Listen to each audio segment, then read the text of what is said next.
guys, it's so good to see you. Thanks for watching. You know what? I want to connect to you and I want to connect with you and I want to know more about you. So do me a favor, in the comment section below, just write and tell me how you feel. I want to engage with you. I want to acknowledge you. I want to see you and I want you to know that you're being heard. I'm not a mind reader yet in this lifetime, so please help me by writing something in the comment section below. Don't forget to like this video. Don't forget to subscribe and share and tell all of your friends about the connections that you're making, and I will see ya on the flip side. Hey everybody, welcome to the portal with Terrie Huberman. It is so great to see you guys. I'm really excited to introduce to you my next guest. You can see him here already. You might be wondering what his name is. He is Christian Bradley West. He is known as the Country Clairvoyant on Instagram, with probably the funniest memes I have, and they're spiritually inclined memes that I have ever seen. Pretty much every single one that he creates, I literally pee in my pants and I'm laughing, and I'm always reposting them because there's so much truth to them. So you guys, I want to introduce you to the Country Clairvoyant, Christian Bradley West. Let's give him a round of applause. Yeah. Hey everyone. Oh yeah. So thank you so much for joining me here on the portal. Yeah, absolutely. I really appreciate you coming here and, you know, just kind of sharing and talking and shooting the shit. How are things going for you on your end? Like everyone else, probably interesting. You know, there's life is full of unexpected surprises and just taking it as it comes, moment by moment, day by day, and just going, okay, this is, as I say, this is what we're doing now. Okay, this is what we're doing now. All right, this is where we're going now. This is how this looks now. And just, you know, and doing my best to practice acceptance and grace and gratitude. Yeah. Oh my gosh. Along the way. Yeah, because now, when you're talking about now, it seems like now comes now, and then now comes now. Exactly. I mean, I don't know if your experience is anything like mine, where I am in a period of one day, which may not even be a 24-hour, you know, time period. I am going through emotions hourly. Yeah, absolutely. It's just, we're in the shift show, as I say, you know, it's just, and the best we can do at any given moment is just, is really accept it and go, okay, how can I use what's in front of me here and now to forward my momentum with whatever I'm working on. So and of course for us it's spiritual practice, so a big part of that, you know. So it's never ending. It's really, I find it hard. I remember we were chatting one time and I said something like, being human is so hard, and you're like, well, it's not that hard, and you went on this whole thing, and I was like, okay, I'm gonna agree to disagree, but you know, these times. Well, I think what I had said was we're also the human being, you know. So a lot of us get caught up very much so in the form reality and the humanness of here and the five senses. And to your point, I think it is very difficult when we're lopsided in that fashion, because we get so caught up in our bodies and in what's going on around us, and we feel very much, oh, I can't control this. And there's a lot of physical things that we cannot control. That we just, and we don't want to turn ourselves into victims with it either, you know. We want, so that's where the beingness comes in for me, where we connect, or the spiritual aspect of it, where we go, okay, I acknowledge this is happening, but there's more to this picture, and there's more I can't see, because of course, as many of us you can look back in retrospect and go, oh, I see why that happened, and if that wouldn't have happened, I wouldn't have been here now potentially, and all of that stuff. So I agree, it can be very challenging. I think I just use it as an excuse to get out of shit way too much. Can't do that. I'm human. Sorry. Well, there are a lot of people who say, well, I'm just human, and I say, no, you're not just human. There's more. There's definitely there's other dimensions to who you are as a being. So so I think That's something I like to talk about or teach too. Is go, there is more here. But you're right, it's an excuse. It's a total excuse. I think we all use it. So. And I'm pretty aware of when I'm using it. I'm guilty, but I'm honest. So that's just the way it is, you know. But I love how you said it's all about the five senses, because that's what physical reality is. That is the third dimension. It is about your senses. So, you know, it is hard to not trust what you're actually looking at, you know? So it's, Well, and I kind of speak to the fact that, to me, the physical realm, or what we call the form, or the realm of form, is I liken it to a junk drawer where we can see everything, but we can't find anything. So sometimes, because we're looking in the junk drawer and we're like, wait, there's a whole, and then there's another part of us that we can call the void, or intuition, or whatever, that goes, there's more than just the junk drawer. So you might not be able to see anything in the void, but you can find everything. So it's like, stop looking in that junk drawer, because it's not in that junk drawer. It's in your bedroom somewhere. So the intuition comes in. But human beings live so much in a straight line, and they're like, but it has to be here. I want it to be here. And it's like, oh, you gotta look elsewhere. You gotta be open to other opportunities. You know? So I always give the metaphor of like wearing horse blinders. Like when you're like this, you can't see what's going on over here. And that's where all the juicy, yummy stuff of life is. So. Well, and that's perfect. So who put the horse blinders on us? Our parents, society, so forth. Our conditioning. It's our conditioning. And we also have the reins that go, look straight ahead. This is what you're supposed to do. And if you look outside, the blinders or the box, it's like, wait, what's over there? What's here? What, you know, and then choose your own direction. It's scary, because you don't, what most people say is, you don't know, you know, but that's part of the excitement and the adventure of it. If people shift their perspective a little bit, get into that. I don't know. So let me explore, let me become curious, let me connect to it. So it's very valuable for us to, especially in today's world, because there's a lot of, let's talk about the unknown, that it's going around a lot on Instagram. A lot of people talk about that.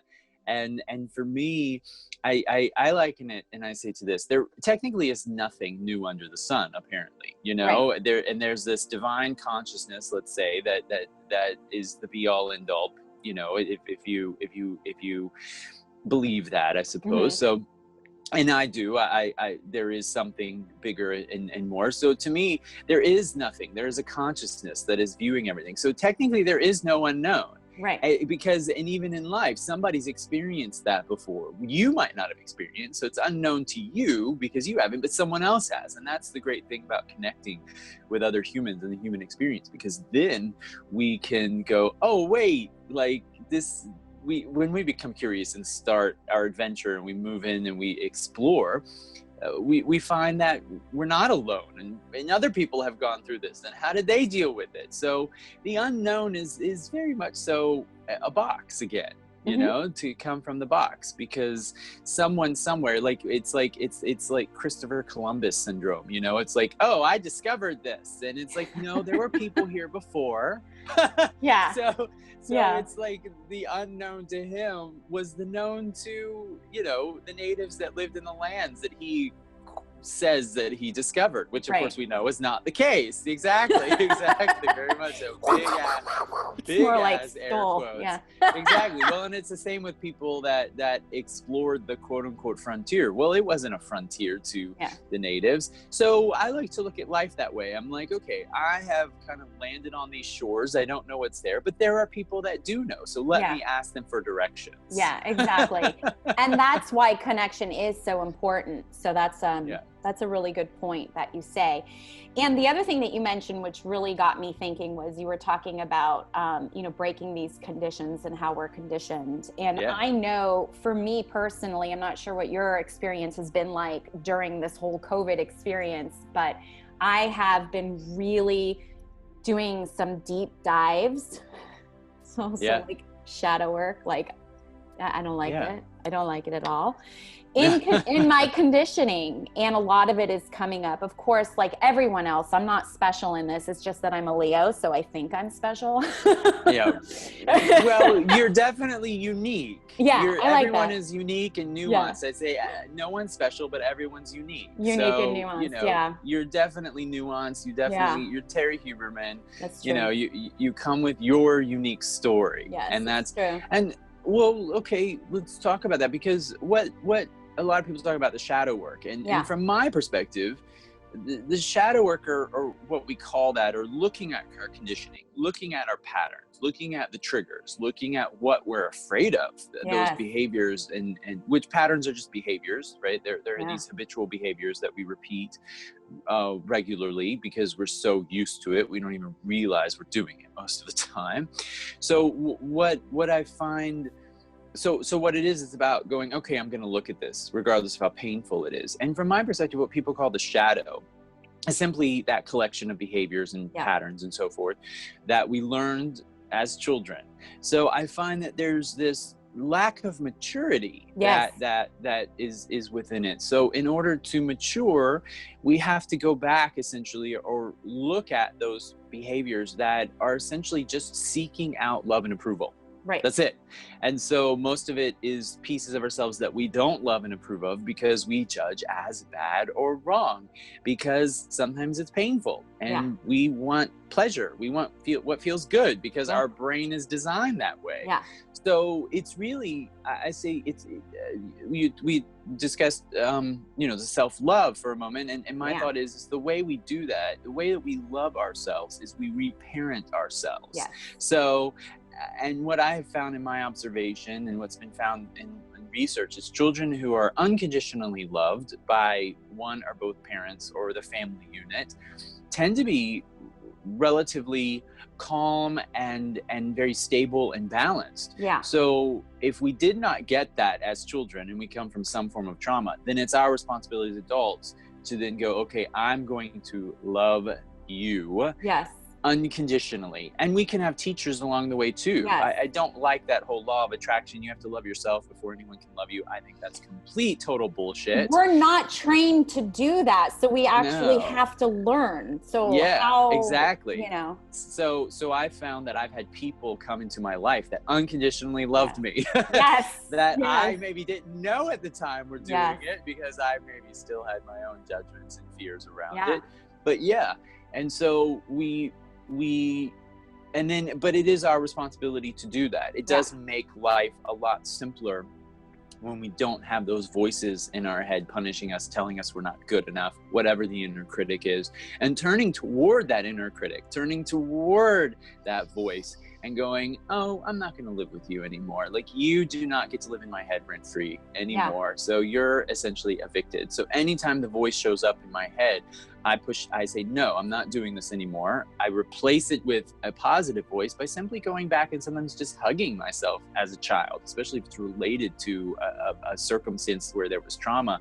And I just say, I love and approve of you no matter what. Yeah. And so I'm finding that in the reparenting of myself, or I have found over the years, that it does change things, because no longer are you living outside of, you're not letting that voice of authority telling you what it says the truth is, right? Whatever the lies are, essentially, that it's telling you. And then you replace it with the truth, which is that you are loved, you are approved, you are purposeful, you are significant in the world. And so then it gives you an opportunity, or each of us an opportunity, to then fully express ourselves, speaking of Leo energy, without having any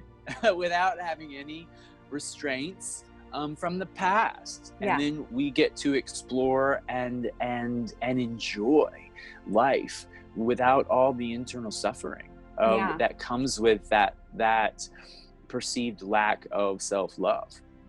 So and what's really interesting, if we're going to be talking about breaking these conditions and these patterns and the energetic attachments in regards to self-love, is that when I say you, it's not just necessarily you, it's like all of us. we kind of have to hit a bit of a rock bottom, or at least that point where we're like, this is just not okay, you know, and we have to come online to ourselves, you know? And so until then, it's like, you know, it's definitely a challenge, you know? So, and there's so many different ways to self-love yourself. You know, so I love what you were just talking about was the whole reparenting aspect, which I think if everybody could learn how to do that, it would be so useful, because as children, we didn't have that advocate and we didn't have that person. Some of us, some people don't. Unless you have a real safe, secure attachment in life, you just, you know, you just didn't. So it's really, you know, self-love isn't just about getting your hair done or your nails done, because a lot of people think, oh, I'm just going to do, you know, self-care. It's self-care. Right. And well, because it's cosmetic things. It's cosmetic. Exactly. You can change location, you can change the clothes, you can do all that all the time, but really it's an inward process. I mean, it really requires reflection time. And to your point of hitting rock bottom, humans seem to require a certain level of adversity and suffering in order to make that turn inward sometimes, because otherwise, because the distractions fall away. Right. And you're like, you're completely faced with whatever that rock bottom is, and the pain, you know, depending on how far you fell, you know? Well, and that's the archetype or the trope of the fall from grace, you know? It's like, okay, I was here and now I'm not, and what happened? And like, goodness, this is painful. I know. And, you know, I got to tell you that, and this is a hearty thank you from me, but it could just be because personally I have a very sick and twisted sense of humor, and I use humor as a way to love myself. So for me, it's one of the aspects I use. So every time I come across one of your memes, I'm like, are you fucking kidding me? This is me right now. And I literally, from just your Instagram feed, I feel heard and seen. Yay. Well, you know, that's interesting, because I had a talk last night, and that's what we said, heard and seen. That is something that we seek out, because, and again, that goes back to that self-love, because a lot of children are better seen and not heard, as they say, but they're not even seen, because we don't realize that. Actually, I did a post today, like, speaking is part of the being seen part. You know, being able to express ourselves on all levels is so valuable. And when we have someone that we feel, or when we have that in our life, it validates us. And in those moments we go, oh, I'm significant. I'm important here. I and it's not an ego importance. It's not as people would say, or you know, or an importance for the sake of importance. It's very much so, I have a place in the world. And in my own life, really, is what it comes down to. I'm valuable in my own life. And I'm sure, though, Christian, that it took you some finessing in your choose your own adventure here in life to get to that point, though, you know, so. And I'm still on that adventure. Oh, God, until we leave our Earth suits. Yeah. Well, I think I like to define awakening and awakened. And awakening is a series of awakenings. It's we fall back to sleep and we do it, and we're learning to sustain an awakened state.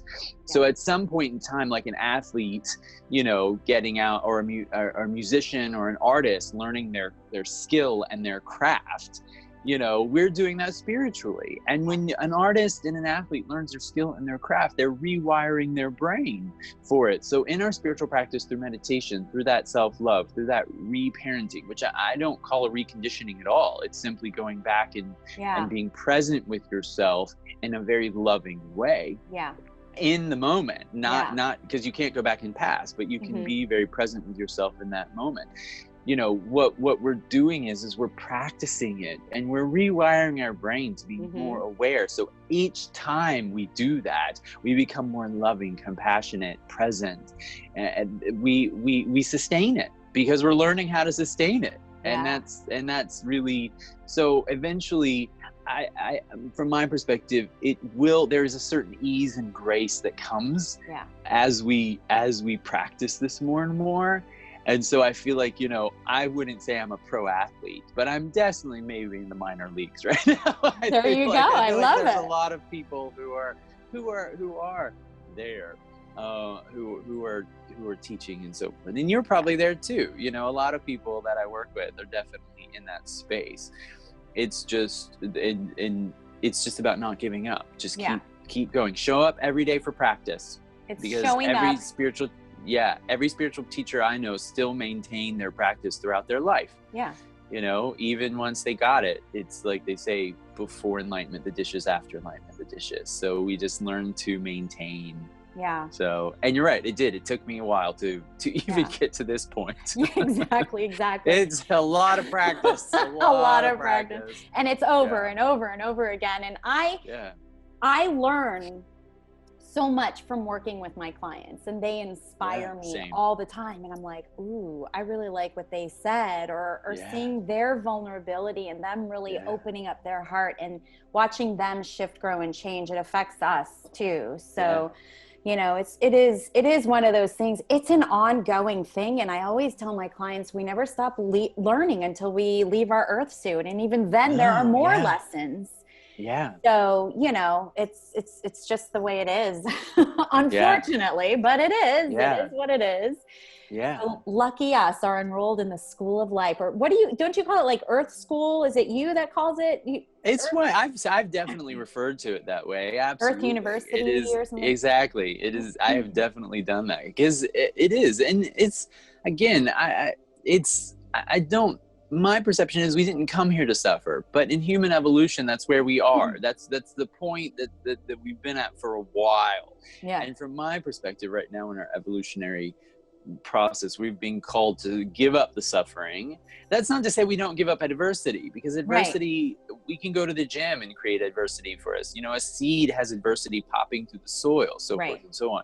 And adversity might not go away in this life, but certainly the stories around the adversity, which is where the suffering comes from, the psychological suffering, that can be dropped. That we can learn to do that differently and go, okay, this is really difficult. Things aren't going the way I expected.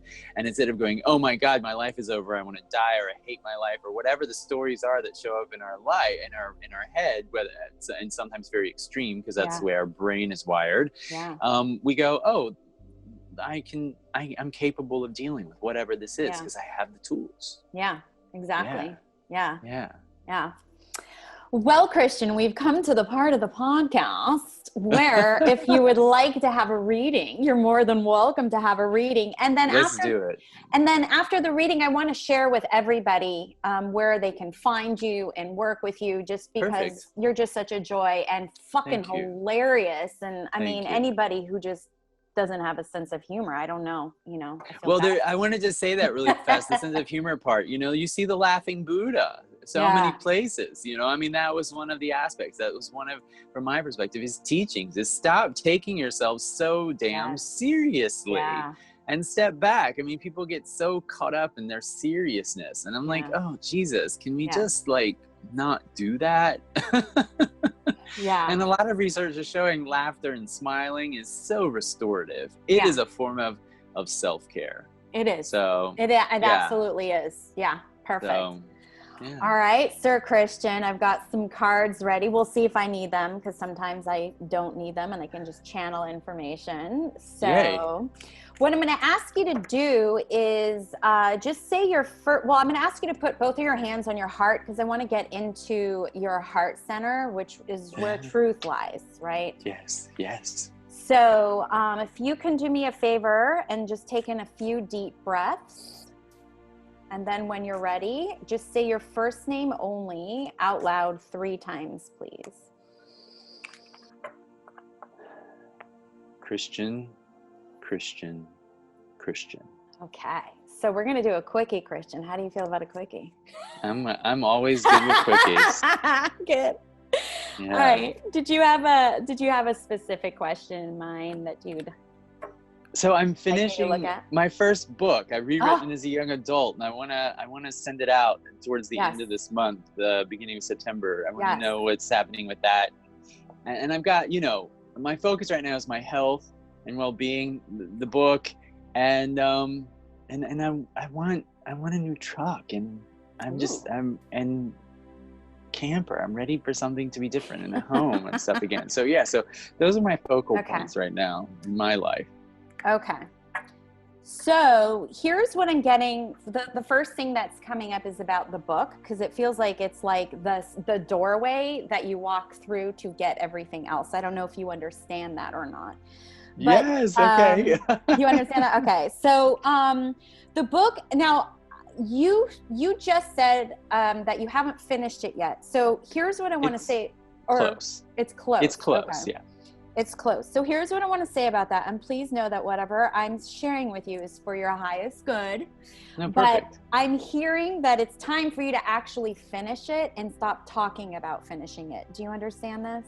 Yeah, absolutely. Okay. So there's an aspect of procrastination that's coming in. So it does feel like you're slightly, not too much. So that's the good news. I feel like just right now you're slightly immobilized when it comes to finishing that. Okay. Also, they're talking about designing the cover of the book. Do you understand this? Have you already started coming up? I've already done that. You've already done that. Okay. Yeah. Okay. I love it. Okay. So they're talking about the importance of that. So making sure that you feel in complete and total alignment about the cover of the book. They're really saying that that's what the cover of the book, when people first see it, is what is going to actually catch people in order for them to actually go and look at like the back to see what it's about. So there is an artistic design. They're saying it's super important that that is catchy. I don't know why they're saying that. That's very interesting. Do you know if there's going to be an electrical a component to it? And what I mean by electrical is online, because they're talking about making sure that there's people can access it by downloading it as well. You understand this? Yeah, it's funny. Saturn is moving into Aquarius, so that would make sense. Yeah. Okay. Okay, interesting. Yeah, and they're talking about how that's going to be the main way, actually, of people getting the book. So you want to make sure that everything's going to run smoothly, because I feel like at the beginning, like when it's released, like there might be a delay. There are some kinks to work out. And what I mean by that is expectations that you have, you got to be super clear with communicating with the publisher and all of, I don't know how books run. Like, I don't know what the process is, but they're talking about making sure that you're super clear with that process, because there's a potential impossibility, not that it will, because again, nothing is ever set in stone, but they're talking about a delay because it's almost like the publisher or whoever isn't really hearing what you have to say. And it feels like it's on them. So just make sure you're super clear with your instructions with how you want the release. And they are talking about you promoting. So some sort of, what do they call them? Like a launch. Yeah. Okay. And they're talking about making sure that you get onto podcasts to actually, once it's completely done, and you know what, hold on a second, because maybe the component is like, maybe from your website, they're able to grab the book directly as well. So directly from you, in addition to like maybe Amazon or something like that, because they're talking about you having control about grabbing it. Okay. They're going like that. So, interesting. I like that, for you.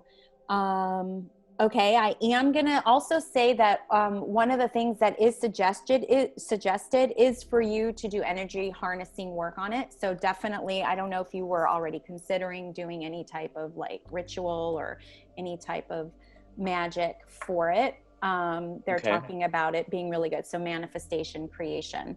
They're saying 6 months. So hold on, I have to understand what 6 months is. It feels to me like 6 months from when it's launched. 6 months is when you will start to see profits. So that's telling me there's probably some sort of financial investment that you have to do in order to launch this properly and really, design and have everything created correctly and smoothly. So there's a financial investment to this, but 6 months is from when it's released is when you should start seeing some profits. So I know it might feel like it's going to take forever, but they're talking about 6 months is when you'll start to really see and just feel like, oh, okay, this is cool. There's also, I just heard talk show. So you actually might get some sort of discovery or be discovered by a big name that's going to help you. I've been told that before. Okay. So then what I want to do is I want to say that it's sort of a result of this book because you have something more tangible now. Yeah. So those are reasons also why you don't want to procrastinate, but it also feels like those could be the reasons you're procrastinating. So there's some fear inside because you have heard, oh, you're going to be successful and all of that. So that might be something you want to work on. And do some shadow work. Fuckers. Yeah. I'm working on it. Okay. Yeah. Okay. What were the other aspects? Because those were that was just the big main thing. You were talking about getting a truck or a camper. I want to like home stuff. Like what's? Yeah.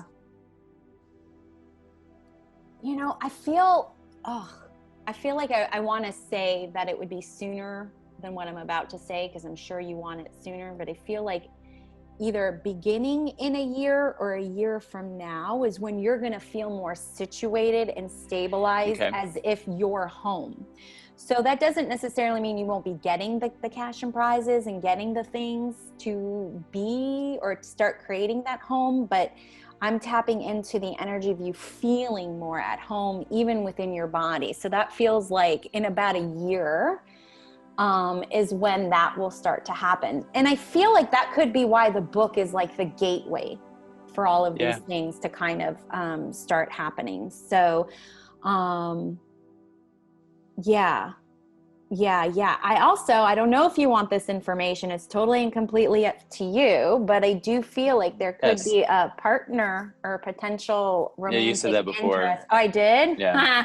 It's been, it's hanging around. It's I don't hanging know around. what that's about. Yeah. I'm like, okay, where's this? Yeah. But you know what?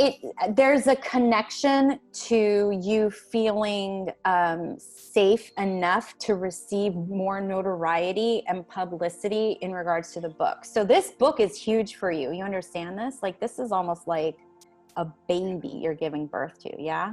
It's exactly what it is. 10 years of a baby. 10 years. This is a big thing. So this is like breaking big things for you. So that's also why this is the doorway. So it's almost like, and that's why the procrastination is happening. Cause you're like practically there. You're practically there. Yeah. So this book is contingent to a lot of things. I hate saying that because it almost feels like it's a threat and I don't want it to come out that way. I hope it's not coming across that way, but it's like, you don't get this book, you don't get the love. Like it's a linchpin for everything. It's what brings it all together. Yeah. No, I feel it. Okay. No, confirmation. Okay. Yeah. I also have to say your life has been chapters. Like it's like you get over one thing. I feel like you've had many past lives just in this one life. So absolutely. This is like as I said, all those names and titles. Yes, is there juicy stuff in this book? Not in this one. There's a memoir with juicy stuff in it. Good. Yeah, that's a third one. Okay. There's a few books, but the first one is the one that came before everything else. Yeah. So it's like get this one done and then go to the other ones. Yeah. The births will be easier each time, but definitely. So I do feel like this. So completing this book is going to be the doorway to the beginning of your next life. That's what it feels like. So it's kind of, the doors are opening up for you to move forward. Of course, it's your choice, and there's never a wrong time for you to do this. You know, it's all in divine timing and Christian's timing. You know, so I don't want you to feel like I'm rushing you or pushing you or anything like that. No, there's a sense of urgency to finish it this month and get it out to agents by September. Yeah. Okay. And it's been completed multiple times, but I'm rewriting it as a young adult. So it's requiring some more, editing. So well, you're practically there. And I love this, and it feels really good. So I'm really excited for you. And what's super cool is like, I get to watch this happen. Yeah. So I'm like, ooh, get that book done so we can talk about your book next time. Yeah, absolutely. Yeah. So you'll have to let me know, when and if any of this comes true. I'd love to say I'm perfect and all. Well, you'll know. It'll be in. Yeah, I mean, you'll see it on Instagram too. I mean, I'll let everyone know. Yeah. And you guys need to follow Christian on the Instagram. He's the Country Clairvoyant, always serving up some what do you call it? Country fried Kundalini. I love it. It's so great. It's so great. He always brightens my day with his memes, and I'm always reposting them. So you guys should definitely give him a follow. And he's got a podcast that's going to be released soon as well. So you guys will get to hear him on his podcast. Yeah. You Are Here on Purpose. And guess what, you guys? He's available for readings. Yay! Absolutely. So Christian, where can people find, do you have contact information, or do you have a website or anything like that? Yeah, the website. So it's really easy. Just Instagram, of course, the Country Clairvoyant. If you Google the Country Clairvoyant, everything shows up. Nice. Or you can Google my name, Christian Bradley West, and it all shows up. So it's really easy to find me. I'm very accessible on purpose. And then I'm prioritizing getting the book done, but I feel like after that, there will be a lot of waiting to hear back from people and so forth. So I'm going to move on to the podcast and focus on launching that. Perfect. After that. So there's a lot happening. There's a lot of, plate spinning and momentum to take care of right now. But I'm easy to find. So. I love it. It's more to come. And I'll also make sure that I post all of his contact information down below in the comments section as well. So hopefully you guys enjoyed him as much as I always enjoy talking to him and reading his posts. So thank you so much, Christian, for being a guest here on the portal with Terrie Huberman. So appreciated. It was delightful. Yes, thank you. And if any of you guys are interested in working with me one-on-one, you're more than welcome to check me out at terriehuberman.com. I do readings, I do coaching, I do energy healings, the whole thing. And I'm starting once a month a Soul Connection Sunday, where I bring in a talent of some sort, like a witch, a shaman, an astrologer, a psychic, a medium, and they display and show their talents, and they help you. So there's a lot of energy shifting in this connection event, and there's healing, comfort, and closure. So again, all the information will be posted below. And I thank each and every one of you for sharing this podcast with us. We both really enjoy having you guys, and thank you so much. And I'll see ya on the flip side.